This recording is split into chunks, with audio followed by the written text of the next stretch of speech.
நமஸ்காரம். திருக்கோயில் சேனலுக்கு எல்லோரையும் வரவேற்கிறேன்.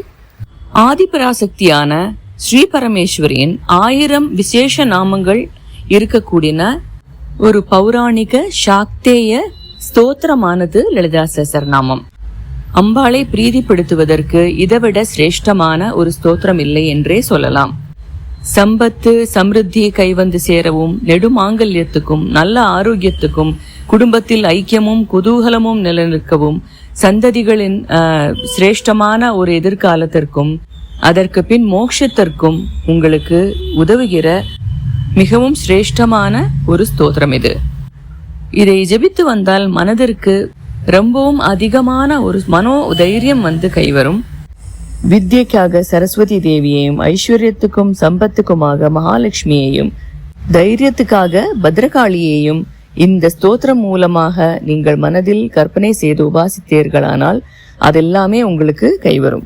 இந்த லலிதா பரமேஸ்வரியானவள் தான் இந்த 3 உருவத்திலும் தனித்தனியாக விளங்குகிறாள். கேரளாவில் நீங்க பார்த்தீர்களானால் இந்த களரி பயிற்று என்று ஒரு வித்தியாசமான ஒரு மார்ஷியல் ஆர்ட் ஃபார்ம் இருக்கு. இந்த களரி பயிற்றின் தேவதையானவள் ஆதிபராசக்தி. ஒரு ஆம்பளை அபியசிக்க கூடின இந்த ஒரு களரி பயிற்றின் தேவதையாக எதற்காக ஒரு ஸ்திரீயாக இருக்கக்கூடிய அந்த ஒரு தேவதையை வைத்திருக்கிறார்கள் என்றால், களரி பயிற்றுக்கு மிக அவசியமாக இருக்க வேண்டிய ஒரு ஃபேக்டர் என்னவென்றால் தைரியம். அந்த தைரியத்தை கொடுப்பவள் ஆதிபராசக்தி. மனதில் அவள் ஸ்வரூபத்தை நினைக்கும் அந்த நொடியிலேயே உங்களுக்கு அவ்வளவு தைரியம் வந்துவிடும். கேரளாவில் ரொம்ப பிரபலமான இந்த களரி பயிற்றில் ரொம்பவும் ஒரு ஃபேமஸான ஒரு ஆள் என்று தச்சூளி உதயனன் என்கிற ஒரு நபரை குறிப்பிடலாம். அவர் தன் வீட்டிலிருந்து 5 கிலோமீட்டர் தூரத்தில் இருக்கும் லோகனார் காவு என்று தெரியப்படும் ஒரு உக்ரமூர்த்தியான தேவி ஸ்வரூபமான துர்கா கோயிலில்தான் எந்த ஒரு களரி பயிற்றுக்கு முன்னாடியும் அந்த பயிற்சிக்கு முன்னாடியும் அவர் கும்பிடுவது வழக்கம். இன்னைக்கும் களரி பயிற்று கத்துக்க வருவங்க இந்த லோகனார் காவு துர்கையை வழிபட்டதுக்கு பிறகுதான் களரி பயிற்றின் ஆயுதங்களை கையில் எடுக்கிறார்கள். அந்த ஆதிபராசக்தியின் விசேஷமான இந்த லலிதா சஹஸ்ரநாம பாராயண விதி என்று ஒன்று இருக்கிறது. நம்ம எல்லோரும் தினமும் பாராயணம் செய்கிறோம். சில பேர் அது கேசட்டிலோ சிடியிலோ ஓட விட்டு கேட்கிறதும் வழக்கம். ஆனால் இது யதார்த்தமான ஒரு விதிமுறை பிரகாரம் பாராயணம் செய்தால் மட்டுமே பலஸ்ருதியில் சொல்லுகிற அத்தனை பலன்களும் அந்த ஸ்தோத்திரத்தை சொல்லுபவர்களுக்கு கிடைக்கிறது. எல்லா கடவுளுக்கும் சஹஸ்ரநாமம் இருக்கிறது, எல்லா தேவதைக்கும் சஹஸ்ரநாமம் இருக்கிறது. ஆனால் லலிதா சஹஸ்ரநாமத்தில் மட்டும் ஒரு நாமம் திருப்பியும் ரிப்பீட் ஆகாத மாதிரி இந்த ஸ்தோத்திரம் ரசிக்கப்பட்டுள்ளது. இதில் முக்கியமாக சொல்லப்படுகிற ஒரு விஷயம் என்னவென்றால், நிறைய பேர் பாராயணம் செய்கிறோம். ஆனால் தப்பில்லாம பாராயணம் செய்பவர்கள் எத்தனை பேர்? அந்த தப்போட நம்ம ஒரு 1000 நாமம் பாராயணம் பண்ணுவதற்கு பதிலாக அவளின் ஒரு 10 நாமங்களை மனப்பாடம் செய்து அதற்கு பின் அந்த 10 நாமங்களை நீங்கள் அதை ரிப்பீட் பண்ணியே விட்டு கொண்டிருந்தாலும் போதுமானது. இல்லை, நீங்கள் தப்பில்லாமல் அந்த லலிதா சஹஸ்ரநாமத்தை யாரிடமாவது கற்றுக்கொள்ள வேண்டும். ஒவ்வொரு நாமத்திலும் நிறைய சூக்ஷ்மங்கள் இருக்கிறது. அந்த சூக்ஷ்மங்களை தெரிந்து கொண்டு அதற்கு பின் அது பாராயணம் செய்தால் மட்டுமே அதன் முழு பலன் நமக்கு கிடைக்கும். இது படிக்க ஆரம்பித்திருக்கிறவர்கள் என்ன பண்ணலாம் என்றால், ஃபர்ஸ்ட் இது பிளே பண்ணுங்க. பிளே பண்ணி நீங்க புக்கையும் கையில வைத்து அந்த புக்கில் பார்த்து அந்த பிளே பண்ணுவது அதே ஸ்பீடில் நீங்கள் இதை சொல்லி வரலாம். அது சொல்லும் போது அவங்களுடைய உச்சாரணம் எப்படி இருக்கு, அந்த ப்ரொனன்சியேஷன் எப்படி இருக்கு என்பது உங்களுக்கு கிளியராக தெரியும். இதே மாதிரி ஒரு 2-3 தடவை நீங்க பாராயணம் பண்ணி வரும்போது உங்களுக்கு ஒவ்வொரு வார்த்தையும் ஒவ்வொரு நாமமும் எப்படி சொல்லணும், எப்படி உச்சாரணம் செய்யணும் என்பது நீங்கள் கேட்கிறீர்கள். அதே சமயம் நீங்கள் புக்கிலேயும் படிக்கிறீர்கள். இந்தபடி நீங்கள் பாராயணம் செய்வது ஒரு பிகினர் என்றால் இதுதான் உத்தமமான வழி. தப்பில்லாமல் நம்ம ஒவ்வொரு நாமத்தையும் உச்சரிக்க நம்ம இது மூலமாக கற்றுக்கொள்வோம். இந்த முறையில் ஒரு 2-3 வாரம் பாராயணம் செய்து வந்தாலே நீங்கள் கேசட் போடாமல் கூட, நீங்கள் கேட்காமல் கூட, நீங்கள் புக்கை பார்த்தே நீங்கள் பாராயணம் ஆரம்பிக்கலாம். பாராயணம் பண்ணும் பொழுது ரொம்பவும் கவனிக்க வேண்டிய ஒரு விஷயம் என்னவென்றால், நீங்கள் நடுவில் எக்காரணம் கொண்டும் நிறுத்தக்கூடாது. அப்படி நீங்கள் நடுவில் நிறுத்த வேண்டிய ஒரு கட்டம் வந்தது என்றால் நீங்கள் முதல்லேருந்து திருப்பியும் பாராயணம் ஆரம்பிக்க வேண்டும். அந்த நிறுத்தின இடத்திலிருந்து திருப்பியும் பாராயணம் பண்ணக்கூடாது. மனப்பாடமாகிவிட்டது என்றால் அடுத்ததாக நீங்கள் ஒரு விளக்கேற்றி வைத்து அதற்கு முன்னால கீழே தரையில ஒரு பாய் விரித்து உட்கார்ந்து அம்பாளை மனதில தியானித்து அதற்கு பின் இந்த ஸ்லோகத்தை சொல்லலாம். இந்த புக்கு வாங்கும் பொழுது நீங்கள் கவனிக்க வேண்டிய விஷயம், அதில் அர்த்தத்துடன் இருக்கக்கூடிய ஒரு புக்காக பார்த்து வாங்கினால் நல்லது. ஏனென்றால் நீங்கள் ஒவ்வொரு நாமத்தை சொல்லும் பொழுதும் அந்த நாமத்தின் அர்த்தம் என்னது என்று தெரிந்து நீங்கள் சொன்னீர்களானால் அதை உங்களுக்கு கற்பனை செய்ய ரொம்பவும் எளிதாக இருக்கும். அதே சமயம் அம்பாளை நீங்கள் ஒவ்வொரு நாமாக்கள் கூறி அவளை கற்பனை செய்து நீங்கள் வழிபட்டீர்களானால் அவளின் முழு கடாட்சமும் உங்களுக்கு கிடைத்துவிடும். அதனால மனப்பாடமாகிவிட்டது என்றால் நீங்கள் இந்த முறையில பாராயணம் செய்யலாம். இன்னொரு விஷயம், இந்த ஆடியோ பிளே பண்ணும் பொழுது இதற்கு நடுவில் அட்வர்டைஸ்மெண்ட் வரும் இல்லையா? அந்த அட்வர்டைஸ்மெண்ட் வரும் பொழுது என்னாகும், அந்த ஸ்தோத்திரமும் தடைப்படும், நாம படிக்கிறதும் தடைப்படும். அதற்கு நீங்கள் ஒரு சின்ன வழி பண்ணலாம். இது நிறைய வெப்சைட்டுகளில் ஃப்ரீயாக டவுன்லோடுக்கு அவைலபிளாக இருக்கிறது. ஒரு MP3 ஃபார்மேட்டில் இந்த ஸ்தோத்திரத்தை லேப்டாப்பிலோ இல்லை உங்கள் ஃபோனிலோ டவுன்லோட் செய்து வைத்துக் கொள்ளுங்கள். அதற்கு பின் தடை இல்லாமல் நீங்கள் இதை கேட்டுக்கொண்டே பாராயணம் செய்யலாம். சில ஆடியோக்களில் நீங்கள் பார்த்தீர்களானால் அது ஒரு பாட்டு மாதிரி பாராயணம் செய்திருப்பார்கள். அது சரியான முறை இல்லை. அது ஒரு ஸ்லோகம், ஸ்தோத்திரம் பாராயணம் செய்கிற முறையிலேயே சொல்லப்படுகிற ரொம்ப பிரபலமான ஏதாவது ஒரு வீடியோவாக பார்த்து நீங்கள் டவுன்லோட் செய்து கொள்ளுங்கள். அது ஒரு பாட்டு ரூபமாக நீங்கள் பாராயணம் செய்யக்கூடாது. இது ஒரு விதமான லலிதா சஹஸ்ரநாமத்தை பொறுத்தவரையிலும் இது ஒரு விதமான பிராணாயாமம். ஒவ்வொரு வரி முடிந்ததற்கு பின்னும் நீங்கள் மூச்சை இழுத்து மூச்சை விட்டு அந்த மாதிரி ஒரு பிராணாயாமமாக இந்த ஒரு ஸ்தோத்திரம் அமைக்கப்பட்டுள்ளது. அதனால ஒரு பாடலாக இதை பாடி பாராயணம் செய்வது சரியான விதம் இல்லை என்று நிறைய பேர் உபாசகர்கள், தேவி உபாசகர்கள் சொல்கிறார்கள். நீங்கள் இந்த MP3 ஃபார்மேட்டில் நீங்கள் கேட்க ஆரம்பித்து விட்டீர்களானால் உங்களுக்கு ஒரு தடை இல்லாமல் அப்படியே இந்த ஸ்தோத்திரம் மனப்பாடமாகிவிடும் சில நாட்களிலேயே. அது நம்ம டிரைவிங் கற்றுக்கிற மாதிரி தான். டிரைவிங் ஃபர்ஸ்ட்டு கிளச்சு ப்ரெஸ் பண்ணி கியர் மாற்றணும். இதெல்லாம் ஃபஸ்ட்டு கற்றுக்கும் பொழுது ரொம்ப கஷ்டமாக இருக்கும். நம்ம மூளையை யூஸ் பண்ணி ஒவ்வொன்றும் யோசித்து பண்ணுற மாதிரி இருக்கும். ஆனால் சில மாதங்கள்லேயே நமக்கு அது இயல்பாக வந்துவிடும்.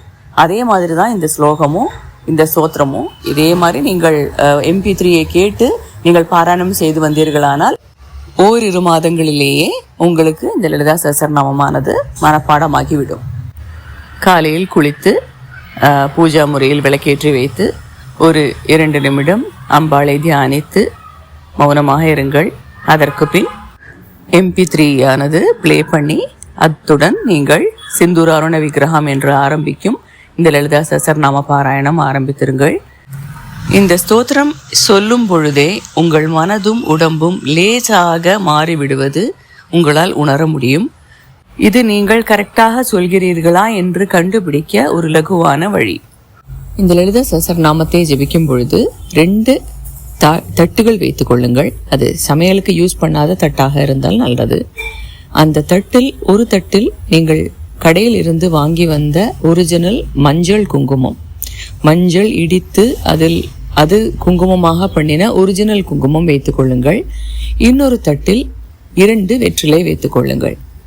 ஒவ்வொரு நாமம் நம்ம சொல்லும் பொழுதும் இந்த குங்குமத்திலிருந்து ஒரு பிஞ்சு குங்குமம் எடுத்து அந்த வெற்றிலையில் போட்டு விடுங்கள். அப்போ ஒவ்வொரு நாமம் 1000 நாமம் சொல்லும் பொழுது இந்த 1000 பிஞ்ச் குங்குமம் 1000 இந்த 2 விரலால் எவ்வளவோ உங்களால் எடுக்க முடியுமோ அந்த 2 விரலால் எடுக்கக்கூடிய அளவுக்கு குங்குமம் இந்த வெற்றிலையில் போட்டு விடுங்கள். இப்போ இந்த வெற்றிலையில் இருக்கும் குங்குமத்தை தினமும் நீங்கள் குளித்து சுத்தமானதுக்கு பிறகு நீங்கள் இட்டுக்கொள்ளலாம். இது லலிதா சஹஸ்ரநாமம் முழுதாக உங்களுக்கு மனப்பாடமானால் மட்டும்தான் இது பண்ண முடியும். ஏனென்றால் நீங்கள் படித்துக்கொண்டே இந்த விஷயம் பண்ணுவது கொஞ்சம் கடினமாக இருக்கும். அதில் ஸ்லோகம் தப்புவதற்கு வாய்ப்பு இருக்கிறது. அதனால ஒன்ஸ் மனப்பாடம் ஆயிடுத்துன்னா நீங்கள் இது பண்ணலாம்.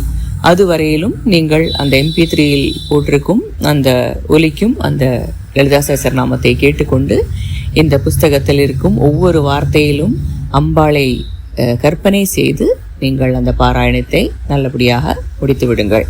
இப்படி நீங்கள் செய்து வர உங்களுடைய வாழ்க்கையிலும் உங்களுடைய பர்சனாலிட்டியிலும் கொஞ்ச நாளிலேயே உங்களுக்கு ஒரு வித்தியாசம் பார்க்க முடியும்.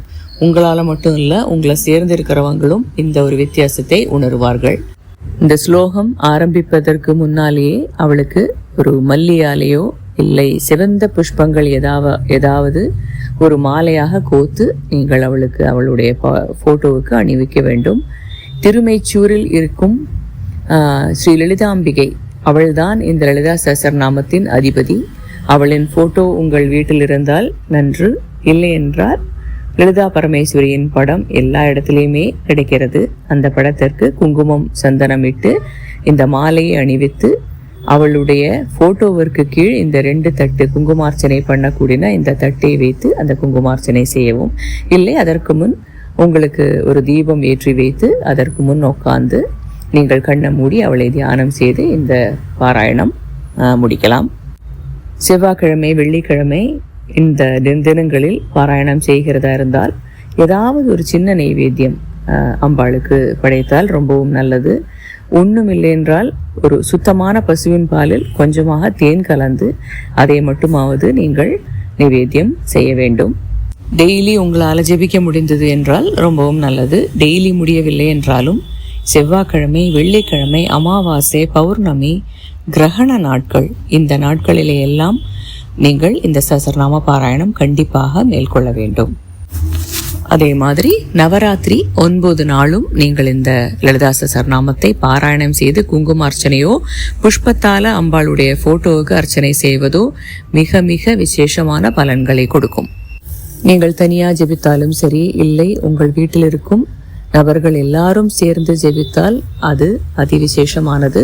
லலிதா சஹஸ்ரநாமத்தின் விசேஷம் சொல்ல வார்த்தைகளே இல்லை. வார்த்தைகளுக்கு அப்பாற்பட்டது அவளுடைய பிரபாவம், அவளுடைய ஒவ்வொரு நாமாக்களின் பிரபாவமும். அதனால் இது கண்டினியூஸாக நீங்கள் பாராயணம் பண்ணி வர உங்கள் வீட்டிலும் உங்கள் வீட்டில் இருக்கக்கூடிய சூழ்நிலையிலும் வருகிற மாற்றங்கள் நீங்களே உணர்வீர்கள். பொருளாதார நிலை மேம்படும், சரீர ஆரோக்கியம் அபிவிருத்திப்படும். அது மட்டும் இல்லாமல் அம்பாளின் ஒரு ப்ரொடெக்ஷன் அந்த வீட்டில் இருக்கக்கூடிய எல்லோருக்கும் கிடைக்கும் என்பதுதான் இந்த பலஸ்ருதியில் சொல்கிறார்கள். வீட்டில் இருக்கும் குழந்தைகளுக்கு தாய் தந்தையானவர் இந்த ஸ்லோகத்தை உபதேசம் பண்ண வேண்டும்.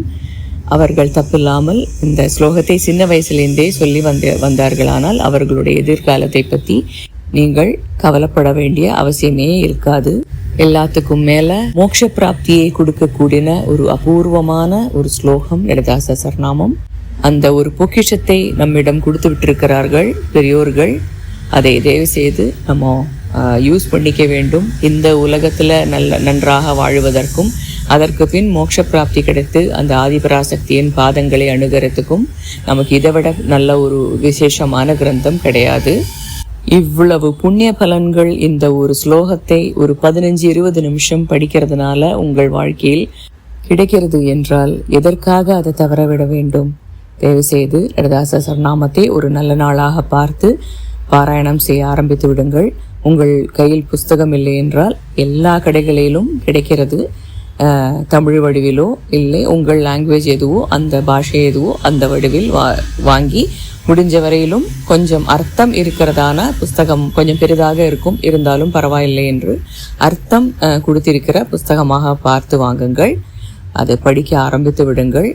அவளின் கட்டாட்சம் நம்ம எல்லோருக்கும் கிடைப்பதற்காக நான் பிரார்த்தனை செய்கிறேன்.